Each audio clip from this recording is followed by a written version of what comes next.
Streak ends at 3 on Sunday with the 27-24 overtime loss to the Chiefs, which brought Lamar Jackson to a 3-1 record as a starting quarterback. Yesterday, John Harbaugh suggested if Joe Flacco is healthy, he would be a part of the game plan next week against the Bucs. Boy, it's been reversed. It's a football decision. Everybody understands, what we're trying to do. Trying to put the best football team out there from one play to the next that we can. That's all. I know what we want to do. I have a plan. We have a plan. We've talked about it, and we have to talk to the guys about it. And whether we share that publicly, we'll decide. Yeah, I probably wouldn't share that publicly. I don't think. What is the plan? Well, he can't tell us. It's like, football coaching's like Christmas. I'm not going to give you the presents until you unwrap them. I'm not going to tell my kids what I'm getting them for Christmas. I just can't get enthused about the idea of a quarterback by committee situation. Isn't it weird? It started the year, it's Flacco's job, and Lamar will put you off at slot receiver. Right. And now it's Lamar's job, and Joe will put you in a series in the red zone. I mean, what does that even mean? I don't know. I don't believe in that. I think you need to have some consistency in that position, and you're in a situation where you can't make the playoffs. And I also think it just plants this seed of doubt in your quarterback's mind that at any moment my job can be taken away. I agree. And then you play differently when you have that. What if pressure on you? Was judged segment to segment, and that if I didn't have a good segment for the next 5 minutes, I could be replaced and somebody else would interview Trent Dilfer. I'd be a mess. Colin, you've never had a bad segment, so you have nothing to worry about. I had back in the 80s. Right. I was kicked a few words, but mostly since then. You're good to go. So Jon Gruden's takeover of the Raiders was complete yesterday after they announced the firing of GM Reggie McKenzie. Yeah. But in his first press conference after the announcement, Gruden tried to create the impression that he won't be hiring McKenzie's replacement. Instead, he stuck to the desired qualities that he'd like in McKenzie's replacement. A guy that works hard, that loves football, that loves this organization, that'll scratch and claw and fight with the rest of us.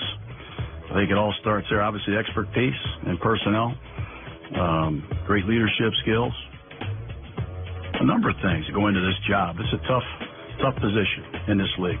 I'm not surprised with anything that happens in this league. I've been fired. I've been traded. It's a horrible part of this business, and I'm very sensitive to it. By the way, McKenzie did get Amari Cooper, Derek Carr, I think, and Khalil Mack, so he hit some home runs. Khalil Mack's no longer there. I know. And Amari Cooper is no longer there. Yeah. And a lot of people feel Derek Carr will no longer be there. Oakland's been good for teams this year. They just haven't been good for Oakland. For Oakland. And they've been great for the Bears and the Cowboys. Whoever takes this position, whoever they bring into this position, has to be on the same page with Gruden. This is where organizations fail up top. Yeah. For me, when the GM and the owner and the head coach are not all on the same page, it doesn't matter how talented your team is, they're not going to win. It's too much chaos at the top. We've seen it in so many different organizations and so many different sports. Totally agree. You have to have a solid person in that position. Get it buttoned up upstairs. It's 100%, especially since they're moving. It's a lot that goes into that position. Finally, as long as football will be played, there will be debates over who is the best teams, the best coaches, the best players, and of course the GOAT. No quarterback in NFL history has had a strong claim to the GOAT as Tom Brady, except for Joe Montana. And in a recent appearance on Bleacher Report's Stick to Football podcast, Joe was skeptical of the idea that Brady is definitively the GOAT. Here's his explanation. Everybody wants that title, I think. But I think it's really hard to give anyone that title. Tom obviously has had a tremendous career and a lot of respect for what he's done and accomplished. And, everybody tries to compare us. And there's just no comparison in the way I look at it. I mean, if you go back and try to compare when I played to guys who played long before me, you can hardly find film on them. But the game's forever changing. And I just say enjoy everyone for what it's worth. Yep. But obviously, Tom's just putting up stupid numbers. So it's going to be hard for anybody to catch him, I think. By the way, Montana and Brady share something. Neither one had the best arm in their prime. Neither one was the best athlete. Neither one physically was the most impressive, although they both have all good qualities. But they both had great coaches. Can we just acknowledge that Andrew Luck's better with the right coach, and Baker Mayfield now got rid of two egos at coach, and he's playing better, and coaching is so valuable. Find all the great quarterbacks. Here's what they all have in common. Terry had Chuck Noll. Aikman had Jimmy Johnson. Dan Fouts had Don Coryell.